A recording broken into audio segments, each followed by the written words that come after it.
ต้องวะโอ้โทษเด้อ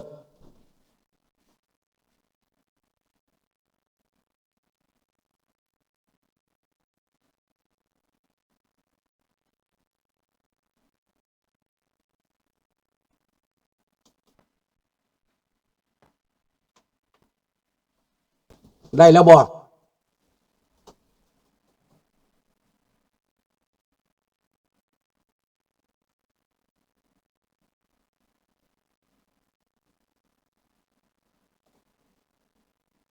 โอเคบ่โอเคแล้วบ่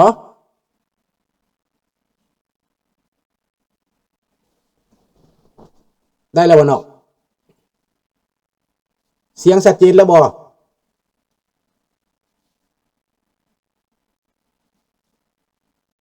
ปกติแล้วขอบใจหลายๆเอาเข้ารายการเลยพี่น้องสบายดีพี่น้องลูกหลานคนลาวคนไทยอยู่ไสก็แล้วแต่ที่หักหอมเสรีภาพและประชาธิปไตยทุกท่านยินดีต้อนรับทุกท่านเข้าสู่รายการเสียงประชาชนลาว Voice of the Lao People Welcome to everyone bienvenue à tous et à tous สวัสดีครับสบายดีพี่น้องห้องพิงศาสตร์ไปเลยเนาะศาสตร์ลาวตั้งแต่เดิมมาขึ้นชื่อลือซาอยู่ในอาเซียศาสตร์ลาวผูกพันไมตรีร่วมสามัคคีฮักโฮมกันหากศาสตร์หากปาฏิเทาหากเจ้าปกกิจกีสาโอมักพวมศาสนาแต่บูหันมาฮักษาดินแดนบ่ให้สัตว์ใดมาล้วนหาวีลบกวนหยาดแย่งสิ่งเอาพายขึ้นเขามารู้วุ่นวายสู้จนตัวตายต้านทานศัตรูสวยเสือสู้เลือดเนื้อเสือเผาพื้นผูกูเอาบันเทาถูกกันเอาขอบใจหลายๆเด้อพี่น้องเด้อพี่น้องข่าวเรื่องอิหร่านก่อนข่าวเรื่องอิหร่านนี้โคไมนี่ยึดอำนาจมาแล้วไล่เจ้าชีวิตหนีไล่ลาซาหนีว่าสันไปลาซาสร้างไฟฟ้าสร้างเขื่อนสร้างบ่อน้ำมันแต่ว่าคนอิหร่านบ่ดีใจไล่หนีกบเลือกนายเอาพวกศาสนามาเฮ้อเธอบาทนี่มันจัดการล่มตายกันเป็นหลายหมื่นหลายแสนพี่น้อง50 ปีผ่านมาแล้วนะมั้งพวกนี้นะอย่างน้อยก็40 ปีซ้ำสมัยพวกเขาพูดแหละคนอิหร่านล่มตายมหาศาลเนาะเดี๋ยวนี้ได้ข่าวว่าประชาชนเรียกห้องให้เจ้าชายกลับคืนเมืองหมายความว่าลูกของพระเจ้าซาร์น่ะกลับคืนเมืองประชาชนเรียกห้องหาได้บาทนี่ได้ตายไปแล้ว100 กว่าศพแล้วเนาะมื้อนี้สิมาอ่านจดหมายที่เขียนหาประธานาธิบดีประธานาธิบดีอเมริกาท่านทรัมป์มื้อวานนี้อ่านเป็นภาษาอังกฤษเป็นกระตุกกระติกกะขอโทษขออภัยเด้อพี่น้องเด้อเพราะว่าข้าพเจ้าบ่ได้ตั้งใจแปลงเสียงอ่านพอคนฝรั่งอ่านอังกฤษมันเป็นแบบนี้แหละมันบ่ชัดมันบ่คล่องแต่ว่าเข้าใจได้ภาษาอังกฤษแต่ว่าอ่านบ่คล่องมื้อนี้สิมาอ่านเป็นฝรั่งเศสบ่คล่องก็ขอโทษนำคล่องก็ขอโทษนำเด้อกับภาษาลาวมื้อนี้นะแล้วก็พร้อมนั้นก็นั่นข้าพเจ้าขอเรียกห้องให้คนเราเบิดทุกคนในโลกในเขียนจดหมายทั้งอยู่ในแคนาดาในอเมริกาในฝรั่งเศสในทั่วโลกเขียนจดหมายหาโดนัลด์ทรัมป์คนเดียวเพราะว่ามีแต่โดนัลด์ทรัมป์เท่านั้นที่จะจัดการกับเผด็จการได้พี่น้องผู้อื่นบ่กล้าบ่มีหำเนาะนี่จดหมายเป็นภาษาฝรั่งเศสแล้วบัดนี้ได้ภาษาฝรั่งเศสมาแล้ว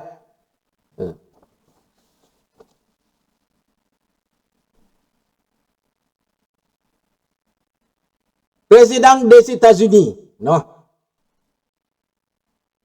Votre Excellence, j'ai l'honneur de m'adresser à vous, à ma qualité du président de la Ligue laotienne pour les droits de l'homme, NNDH, au nom des citoyens laotiens et canadiens, des défenseurs des droits humains profondément préoccupé par les persistances des graves violations des droits de l'homme en République démocratique populaire Laos, RDP Laos. La situation des prisonniers politiques au Laos suscite une inquiétude particulière et objet prisonniers politiques, disparition forcée en République démocratique populaire Laos, des personnes ayant exprimé pacifiquement des opinions dissidentes, critiqué des politiques publiques ou exercé leur liberté fondamentalement sont fréquemment victimes d'arrestations arbitraires, des détentions prolongées, des procès inéquitables et de conditions de détention inhumaines. Beaucoup se voient refuser l'accès à l'assistance juridique et sont détenus au secret en violation manifeste aux normes internationales relatives aux droits de l'homme. Tout aussi alarmante est que la persistance des disparitions forcées des familles continuent de rechercher la vérité et la justice pour leurs proches qui ont été enlevés par des agents de l'État ou avec leur consentement et qui n'ont jamais apparu. À ce jour, les enquêtes crédibles, la reddition de comptes et de transparence font toujours défaut dans ces affaires, causant une souffrance profonde aux familles des victimes et alimentant un climat de peur et d'impunité. Bien que les Laos soient partis à plusieurs traités internationaux relatifs aux droits de l'homme, l'absence de contrôle judiciaire indépendant et de cours effectifs a conduit à un déni systématiquement de justice pour les victimes de la répression politique. Les activités pacifiques de la société civile et le plaidoyer en faveur des droits humains continuent d'être confrontés à l'intimidation et aux représailles. Les États-Unis d'Amérique ont de longue date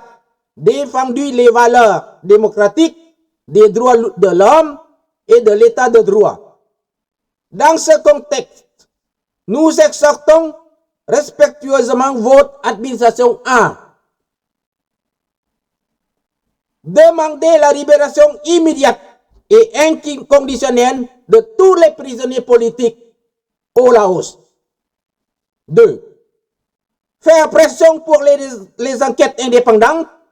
transparentes et crédibles sur le cas des disparitions forcées. 3. Soutenir la protection de la défenseur des droits humains, des acteurs et la société civile. 4. Encourager le gouvernement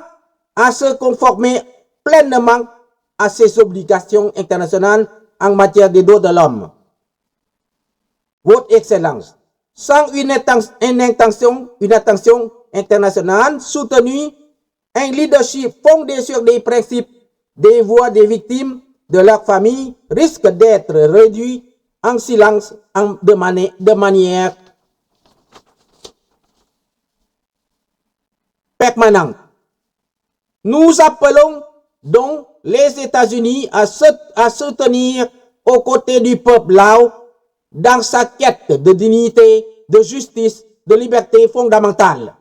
Veuillez accueillir, Votre Excellence, l'expression de ma très haute considération. Sincèrement, Suntalaman Trivong, président de la Ligue laotienne pour les droits de l'homme. Ah, พี่น้อง อันนี้เป็นภาษาฝรั่งเศส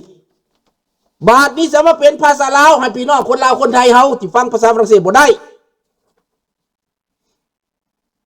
ท่านประธานาธิบดีสหรัฐอเมริกาที่วอชิงตันดีซีท่านผู้ทรงเกียรติ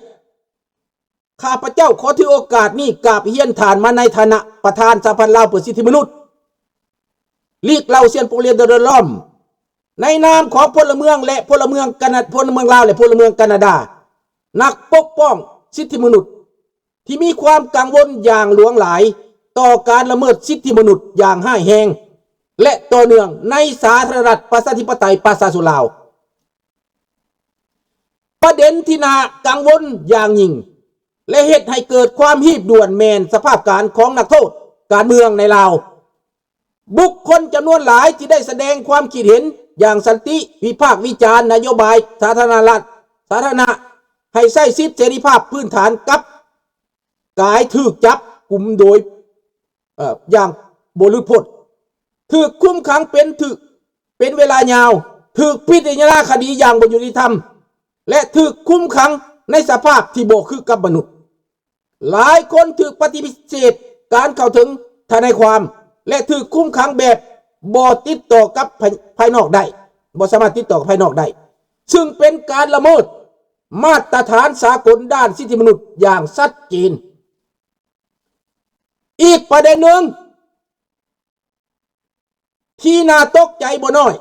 แม้นการหายสาบสูญโดยบังคับที่ยังคงเกิดขึ้นอย่างต่อเนื่องครอบครัวจำนวนหลายยังคงซอกหาความจริงและความยุติธรรมสำหรับคนหักคนห่วงแหนของพวกเขาที่ถูกนำตัวไปกักขังไปโดยเจ้าหน้าที่ของรัฐหรือโดยการยินยอมของรัฐบ่เคยปรากฏตัวอีกเลยจนถึงปัจจุบันนี้ยังขาดการสืบสวนที่น่าเชื่อถือการรับผิดชอบและความโปร่งใสในคดีเหล่านี้ซึ่งก่อให้เกิดความทุกข์ทรมานอย่างใหญ่หลวงแก่ครอบครัวผู้เสียหายและสร้างบรรยากาศแห่งความย่านกลัวและบ่ได้รับผิดชอบบ่มีความรับผิดชอบใดๆทั้งสิ้นแม้แต่ว่าสปป.ลาวเป็นภาคีสัญญาสากลด้านสิทธิมนุษย์หลายฉบับแต่การขาดกลไกการกวดกาทางตุลาการที่เป็นอิสระและขาดมาตรฐานแก้ไขที่มีประสิทธิผลได้นำไปสู่การปฏิเสธความยุติธรรมอย่างเป็นระบบผู้ตกเป็นเหยื่อของการกดขี่ข่มเหงทางด้านการเมืองกิจกรรมของสังคมพลเมืองอย่างสันติและการเคลื่อนไหวด้านสิทธิมนุษย์ยังคงถูกข่มขู่และตอบโต้ด้วยการกดดันและจับกุมคุมขังสหรัฐอเมริกาได้ยืนยันคุณค่าของประชาธิปไตยสิทธิมนุษย์และหลักยุติธรรมมาโดยตลอดในบัดนี้พวกเขาขอห้องอย่างเคารพอย่างสูงให้ฝ่ายบริหารของท่านประธานาธิบดี1ห้องเฮียนให้มีการปล่อยตัวนักโทษการเมืองทั้งหมดโดยทันทีและบ่มีเงื่อนไขใดๆทั้งสิ้น2ผลักดันให้มีการสืบสวนที่เป็นอิสระโปร่งใสและนำน่าเชื่อถือในคดีการหายสาบสูญโดยบังคับ3สนับสนุนการปกป้องนักเคลื่อนไหวด้านสิทธิมนุษย์และผู้ประกอบกิจกรรมภายในสังคมพลเมืองลาว4ชักชวนรัฐบาลลาวให้ปฏิบัติตามพันธสากลด้านสิทธิมนุษย์ของคนลาวอย่างเต็มที่ท่านประธานาธิบดีท่านผู้ทรงเกียรติหากมีความสนใจจากประชาชนลาวนานาชาติอย่างต่อเนื่องและการนำพาที่ยึดหลักการเสียงของผู้เสียหายและครอบครัวของผู้เขาเจ้าอาจจะถูกปิดกั้นไปตลอดกาลดังนั้นพวกข้าพเจ้าขอห้องให้สหรัฐอเมริกายืนยันอยู่ข้างประชาชนในการต่อสู้เพื่อการเปลี่ยนแปลงในครั้งนี้ความยุติธรรมและเสรีภาพขั้นพื้นฐานกราบเรียนมายังท่านประธานาธิบดีด้วยความเคารพอย่างสูงท่านศูนย์สลามันติวงศ์ประธานสภาลาวสิทธิมนุษย์เป็น3ภาษาเลยเด้อพี่น้องเด้อเอานี่แหละอยากให้คนลาวเบิดทุกคนเฮ็ดส่งไปจนมันท่วมบน สบายดีบี้จนมันท่วมห้องการของประธาน